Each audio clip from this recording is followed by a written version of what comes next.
देखिए, आज मैं एक बहुत अहम मुद्दे को आपके सामने लेकर आया हूं।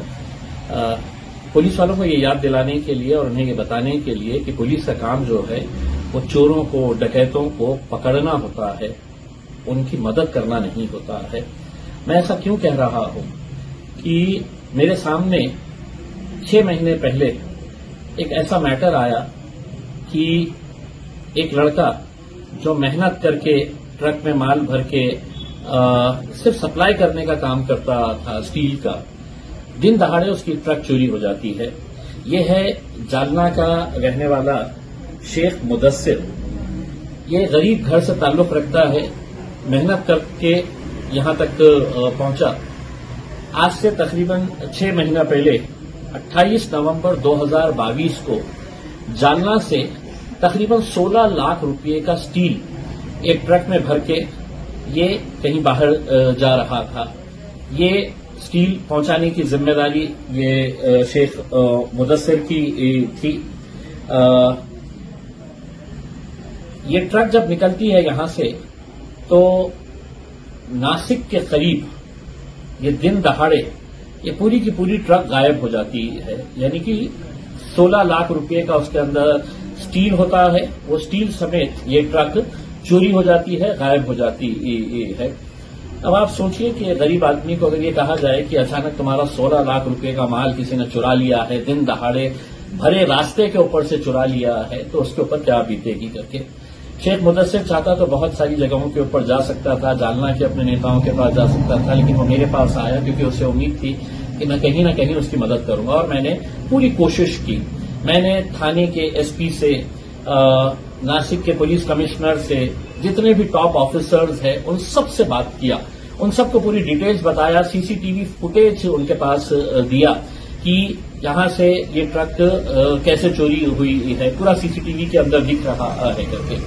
लेकिन किसी ने भी इस मामले में संजीदगी से नहीं लिया, क्योंकि ये गरीब आदमी है, इसका कोई ऐसा प्रेशर वो नहीं ले सकते थे कि जिसकी वजह से वो पूरा इन्वेस्टिगेशन करते थे।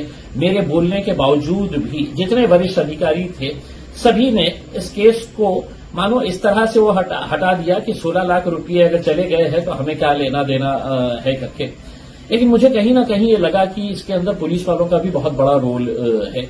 एक दिन दहाड़े 16 लाख रुपए की चोरी, और मेरा शक बिल्कुल सही साबित हुआ जब मैंने ये देखा कि नासिक और थाने की पुलिस कहीं न कहीं एक दूसरे के ऊपर ढकेलने का काम कर रही है और इसमें पिस रहा है। तो ये मुदस्सिर, जिसका 16 लाख रुपए, अब उसका जो स्टील कंपनी वाला है वो उससे मांग रहा है कि मुझे 16 लाख रुपए तुमने देना है करके। उसमें मैंने खुद ने इस मामले को जब गंभीरता से लिया तो मैंने डीजी महाराष्ट्र पुलिस के डायरेक्टर जनरल ऑफ पुलिस के पास गया और उनको ये पूरी कैफियत बताई कि मतलब ये कैसा दिन दहाड़े इस तरह की डकैती हो जाती है और ये गरीब लड़का पिछले 6 महीने से सिर्फ पुलिस स्टेशनों के चक्कर काट रहा है, अदालत के चक्कर काट रहा है, मंत्रालय में जाता है, जिसको मिलता है बस उससे मदद मांगता है, लेकिन उसकी कोई मदद करने के लिए तैयार नहीं है। आखिरकार मैंने सोचा कि क्यों ना ये पुलिस वालों को शर्मिंदा किया जाए।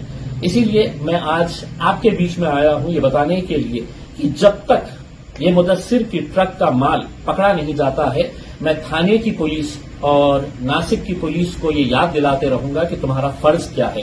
ये वीडियो मैं अपलोड करूंगा और शायद हर 2 दिन, 3 दिन, 4 दिन के बाद मैं दोबारा इसे अपलोड करते रहूंगा जब तक इनके अंदर गैरत नहीं आती और जब तक ये अपने इस गरीब लड़के का जो माल चोरी हुआ है, अगर इससे जबानी अगर सुनेंगे तो कितने सारे ऐसे पुलिस वाले इसके अंदर शामिल है ये साबित होता है। चोरों को पकड़ा भी गया, माल उनका कहां पे है ये थाने के कोई पड़गा गांव के अंदर मिला भी, लेकिन पुलिस वालों ने क्यों उसे पकड़े नहीं, क्यों माल को रिकवर नहीं करे हैं, ये मुझे बहुत ज्यादा समझाने की जरूरत नहीं है। बाद में पता चलता है कि एक पूरी गैंग ऑपरेट करती है जिसके अंदर ट्रक ड्राइवर्स भी शामिल होते हैं।